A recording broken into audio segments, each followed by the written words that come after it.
Welcome to the Paradise Paradox. I'd like to present another interview I did with my friend while I was in the temple of Wat Tham Krabok in Thailand. And this one is about meditation.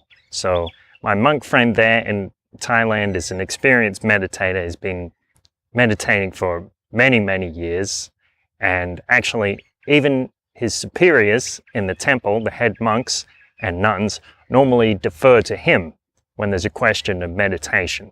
So he is an expert in the field.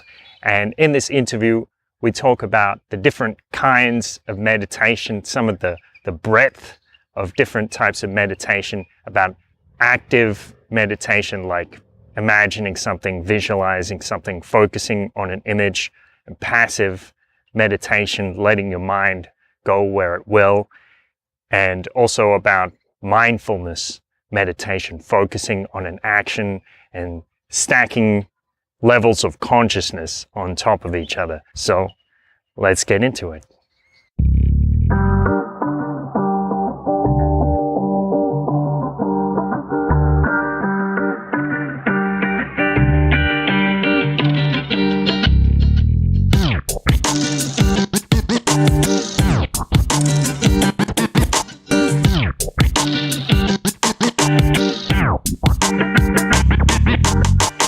Here again with my friend at Wat Tham Krabok, and he's going to tell us a little bit about meditation.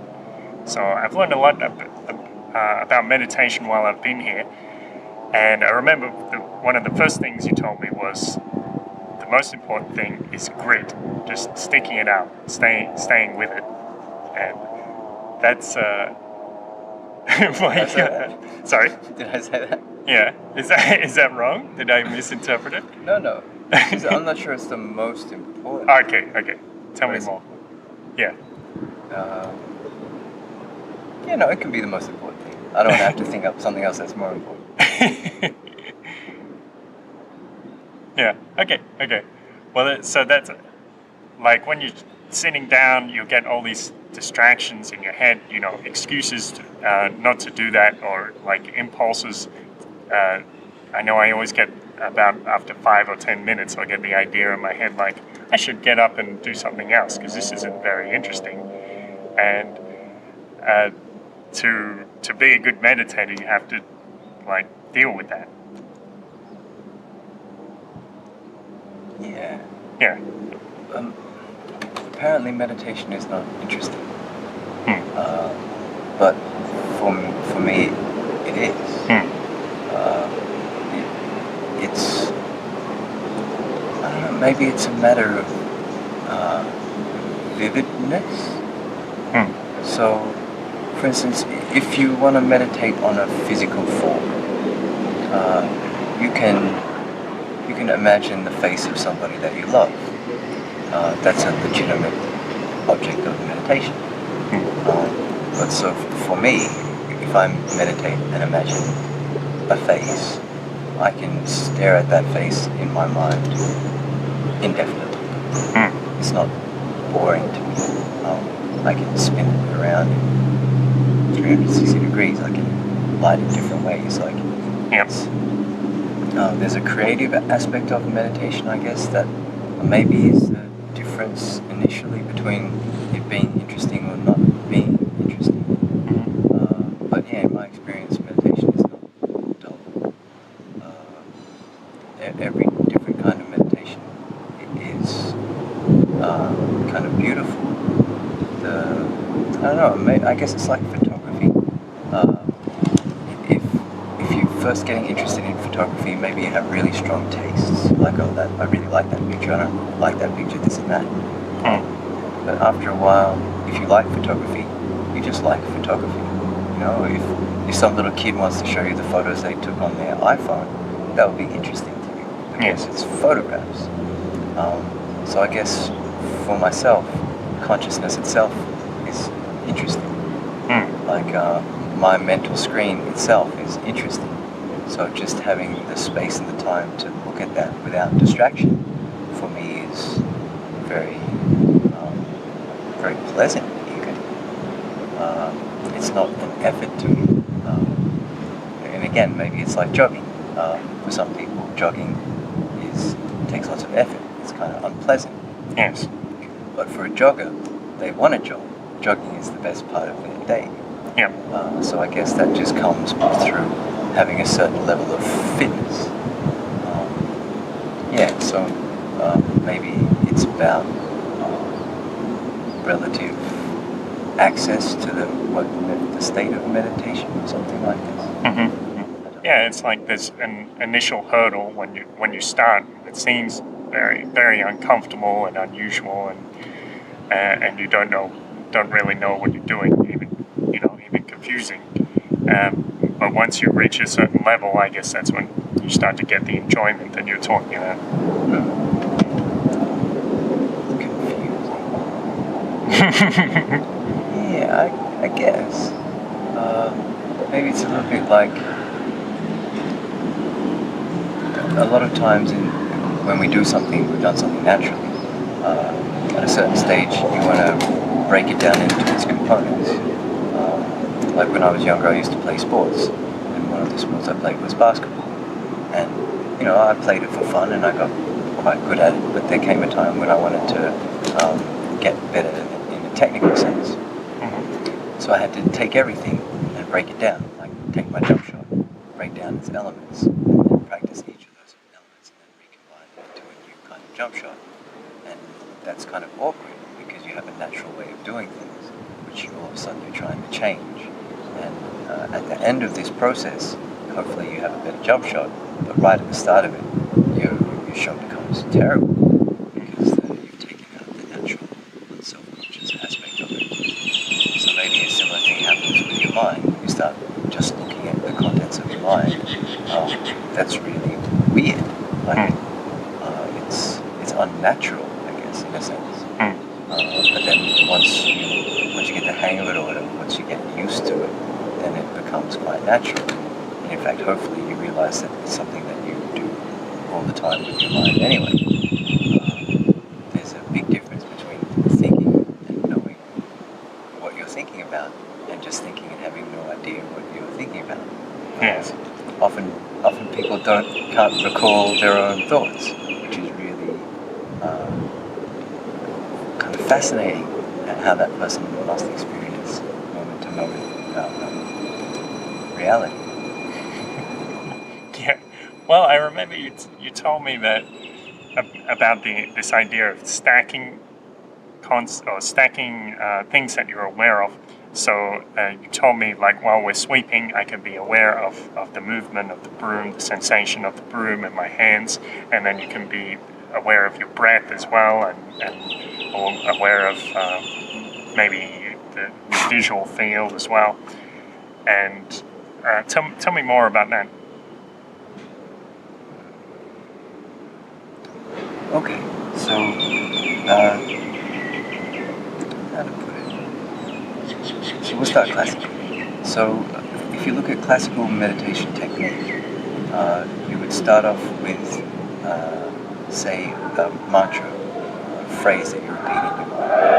And in the beginning, just keeping that phrase in your mind and repeating it takes energy. But after a while, you can do it pretty easily. To the point whereby maybe you can repeat this phrase in your mind and still think about random things simultaneously. Once your mind gets stronger around this technique, then you add more elements to the technique, so that as your consciousness is growing and expanding, there's enough of a scaffolding to hold it, so that there is an empty space. My analogy from computers is it's like a certain amount of RAM. You have a small amount of RAM, you use a small technique that takes up all of that RAM. But then as you expand the RAM, then you want to add more and more things to it, so that you're still using up all of the RAM. Because otherwise these background processes will come up and your mind will start doing these other operations which are apart from the meditation. And usually in meditation you're just trying to do one particular thing. But that one particular thing is meditating, so it may have a whole bunch of different components in it.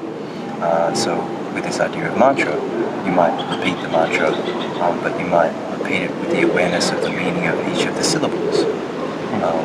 And then once you can do that, you might meaning of each of the syllables and the whole meaning of the mantra. You might then add pitch and rhythm to it, so it's more of an internal silent but melodious recitation of the mantra. Then you might add, like karaoke style, you might add the visual symbols of the syllables simultaneously with the sounds, with or without the bouncing dot on top of it. So you can just keep adding these levels to the practice. So it's still one thing.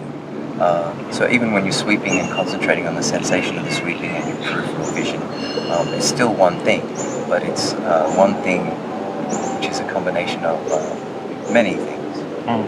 This is a little bit sideways, but if you look at the depictions of divinity in ancient India, you have the gods and the demons, or the angels and demons, however you want to translate it.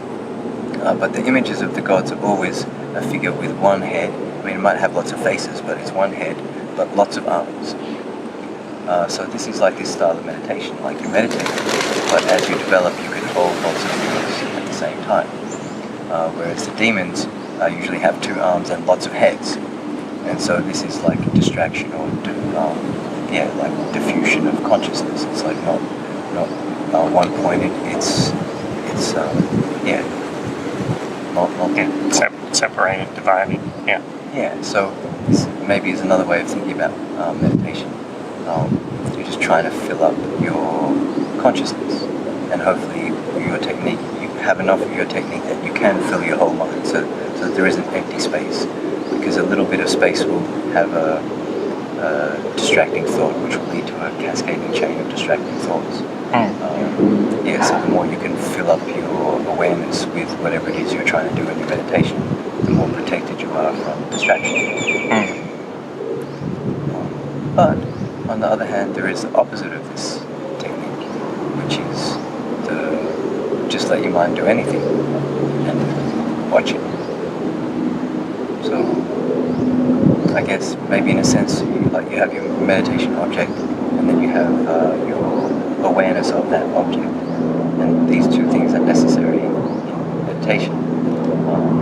But one style of meditation, you're focusing on this object, like your breath, or one particular thought. So you're really trying to control the shape of this thing. But the other style is you just let this go. So then wherever your mind goes, wherever your thoughts go, wherever your eyes go, it just goes there naturally. And you're concentrating on this thing, which is the awareness of that thing.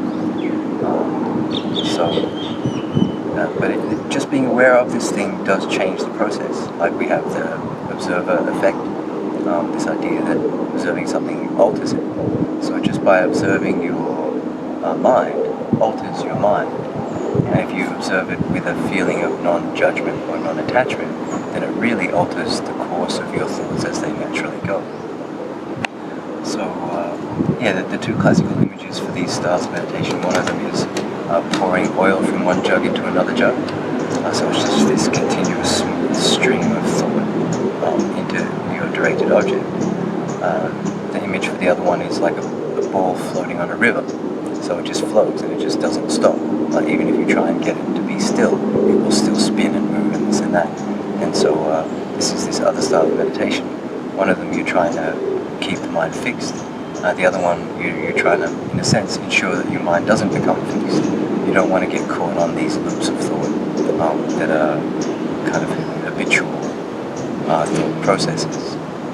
So either one is very good for the development of your mind and your awareness, and in this way you can kind of transform everything into meditation. If you walk with awareness, that's meditation. If you eat with awareness, that's meditation. There's a strange thing that happens with the mind. When you go somewhere for the first time, you see things that you don't normally see. And when you go there for the second time, it seems much shorter, like it seems closer. And that's because in general your mind is now passing out a whole bunch of information. You're not as aware the second time as you were the first time. But hopefully through meditative processes, it can become war each time, in a good way. Yeah. Well, that's something I try to do. Like if I'm walking through my own neighborhood, I will try to see it as if it's something completely new. Like it's just sprang into existence, and I'm enjoying all these, these shapes and colors as something completely new. Well, that's a beautiful meditation technique. Everything is new.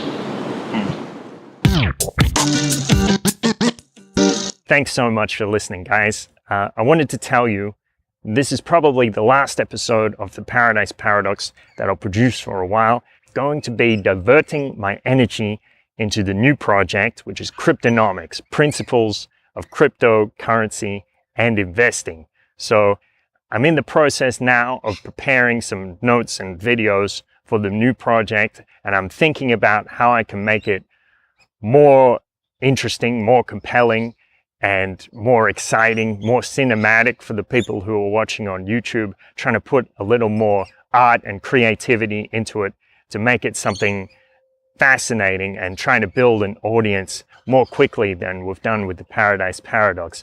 So if you're subscribed by a podcast outlet such as iTunes or on Podcast Addict, you won't need to press subscribe again, because I'll put the links to the episodes up on the old websites, and that means it'll automatically come up into your podcast feed. So you won't need to worry about that. For the rest of you, I hope you'll come along and join and support me. I'll keep you posted when I get the website and everything up, so you can jump on board and start listening to some interesting research and ideas which can guide you on your journey through cryptocurrency.